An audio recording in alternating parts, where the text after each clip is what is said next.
दोस्तों, क्या हुआ जब बीच हाईवे भिड़ गई अमित शाह की पुलिस और राहुल गांधी की पुलिस। कैसे राहुल गांधी की पुलिस ने अमित शाह की पुलिस को हिरासत में ले लिया, दबोच लिया और फिर रात के समय कोर्ट के सामने पेश किया।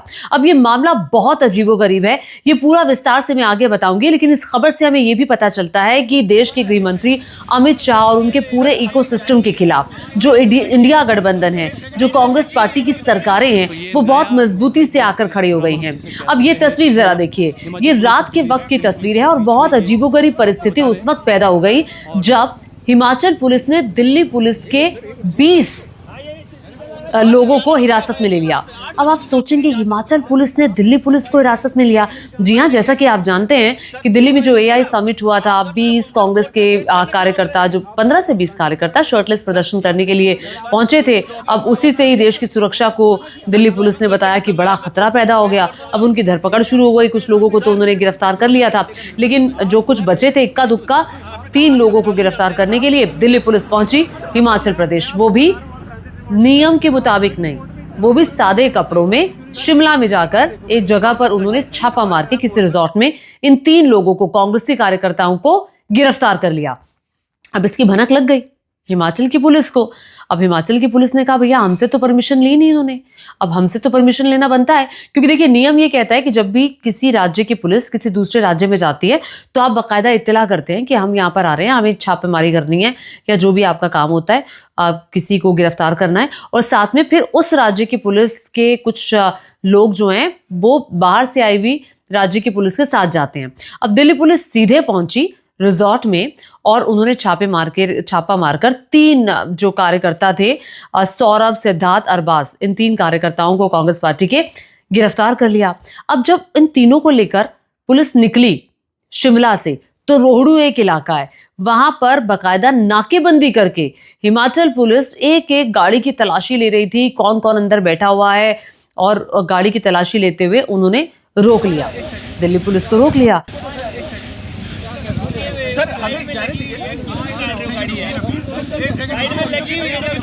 तो ये नया जो हाई वोल्टेज ड्रामा हम जिसे कह सकते हैं, शिमला हिमाचल पुलिस और दिल्ली पुलिस के बीच में, ये आपको बता रहे हैं।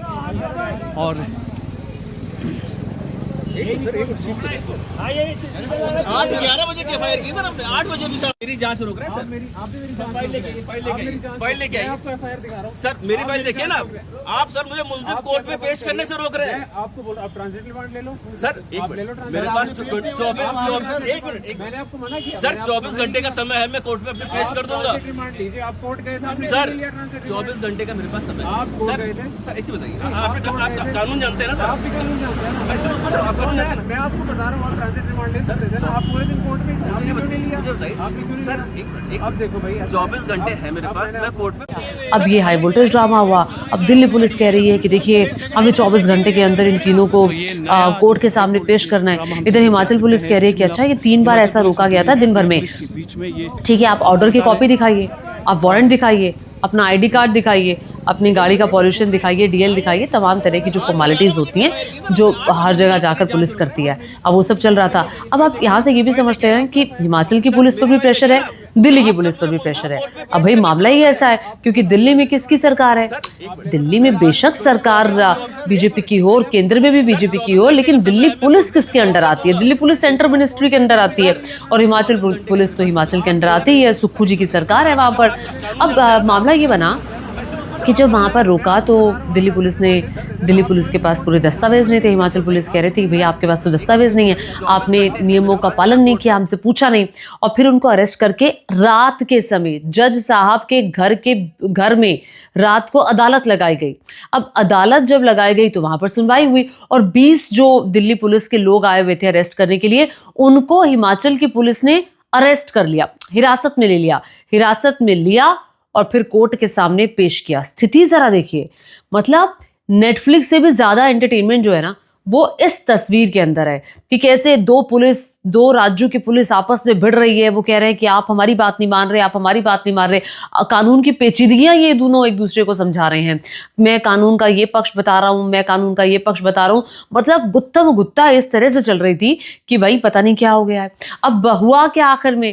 भाई कोर्ट के सामने जब पेश किया तो चूंकि होता ये है कि अगर आप कहीं से किसी को अरेस्ट करो तो आपको ट्रांजिट रिमांड लेनी होती है। तो कोर्ट से ट्रांजिट रिमांड ले करके आज सुबह दिल्ली पुलिस निकली है दिल्ली के लिए। आज सुबह इन तीनों को, सिद्धार्थ को, सौरभ को, अरबाज को लेकर रवाना हुई है। लेकिन सवाल तो देखिए ये बड़ा खड़ा होता है कि जो शांतिपूर्ण प्रदर्शन चल रहा था, वो शांतिपूर्ण प्रदर्शन करने वाले लोग जो AI समिट में पहुंचे थे, वो देश की सुरक्षा के लिए एक बड़ा खतरा बताते हुए दिल्ली पुलिस उनकी धरपकड़ कर रही है, अरेस्ट कर रही है। अब देखिए सवाल तो ये खड़ा होता है कि क्या अरेस्ट जो किया जाएगा प्रदर्शन करने वाले लोगों के खिलाफ, तो क्या आप एक संदेश देना चाहते हैं कि इस देश में विरोध प्रदर्शन का कोई अब सवाल नहीं है? आप लोगों को, राजनीतिक पार्टियों के कार्यकर्ताओं को, राजनीतिक पार्टियों को क्या इस एक्ट से केंद्र सरकार ये बताना चाहती है कि देखिए अब विरोध प्रदर्शन नहीं चलेगा? अगर अब कोई बाबा रामदेव की तरह काले धन को लेकर प्रदर्शन करना चाहे तो वो नहीं कर पाएगा। अगर कोई अन्ना आकर के प्रदर्शन करना चाहे तो वो नहीं कर पाएगा। आपको याद होगा अन्ना आंदोलन कितने दिन तक धरने पर, जंतर मंतर पर वो बैठे हुए थे, फिर रामलीला मैदान में प्रदर्शन किया। तो प्रदर्शन तो लोकतंत्र की खूबसूरती होती है और लोकतंत्र में सरकार को जागरूक करने के लिए प्रदर्शन किए जाते हैं। लोकतंत्र की ताकत होती है प्रदर्शन, और आप उसी ताकत को रोक लेना चाहते हैं। आप इस तरह से अरेस्ट करके, चूंकि मैं आपको ये भी बताऊं जब मामला कोर्ट में पहुंचा था, जो उदय भानु चिब हैं, ये IYC यानी कि कांग्रेस पार्टी के यूथ विंग के जो अध्यक्ष है, उनको अरेस्ट किया, कोर्ट में पेश किया। तो कोर्ट में जानते हैं सरकारी वकील की तरफ से क्या कहा गया? भी ये राष्ट्रीय सुरक्षा के लिए बड़ा खतरा है। कोर्ट ने कहा कि ये शब्द आप अपने पास रखें, आपके पास सबूत है तो पेश करें कि इन्होंने राष्ट्र की सुरक्षा के लिए विरोध प्रदर्शन करते हुए कैसे सुरक्षा के लिए यह खतरा पैदा हुए। मतलब सवाल ये खड़ा होता है कि अब देश में क्या विरोध प्रदर्शन की कोई जगह बाकी नहीं बच जाएगी? आप इस एक्ट से संदेश ये देना चाहते हैं कि विरोध प्रदर्शन अब हमारे टेन्योर में तो नहीं हो सकता, भूल जाइए कि विरोध प्रदर्शन होगा। अब मैं आपको एक और बात बताऊं, रामलीला मैदान में अगर आपको विरोध प्रदर्शन करना है तो आपको परमिशन लेनी पड़ती है, और परमिशन भी कई बार, बहुतों बार नहीं मिलती है। ये विपक्ष लगातार आरोप लगाता रहा है। जंतर मंतर पे जहाँ खुले में बैठकर प्रदर्शन किया जाता था, उसमें एक दायरा से समेट दिया गया है। आपको याद होगा ना कि जब खिलाड़ी बैठे हुए थे प्रदर्शन करने के लिए, तब कैसे हुआ था, तब उनको किस तरह से वहाँ पर यातनाएं दी गई थी।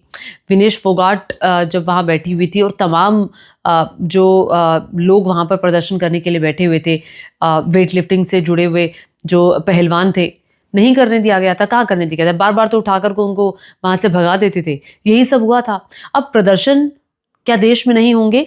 ये अपने आप में बड़ा सवाल है। अब प्रोसीजर फॉलो ना करने का आरोप हिमाचल पुलिस ने लगाया।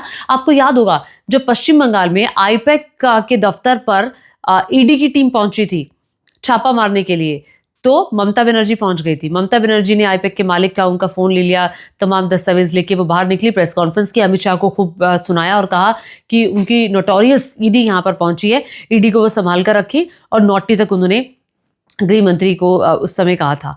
और वो तब सारे जो मतलब सबूत थे, ईडी का कहना है कि वो अपने साथ ले गई थी।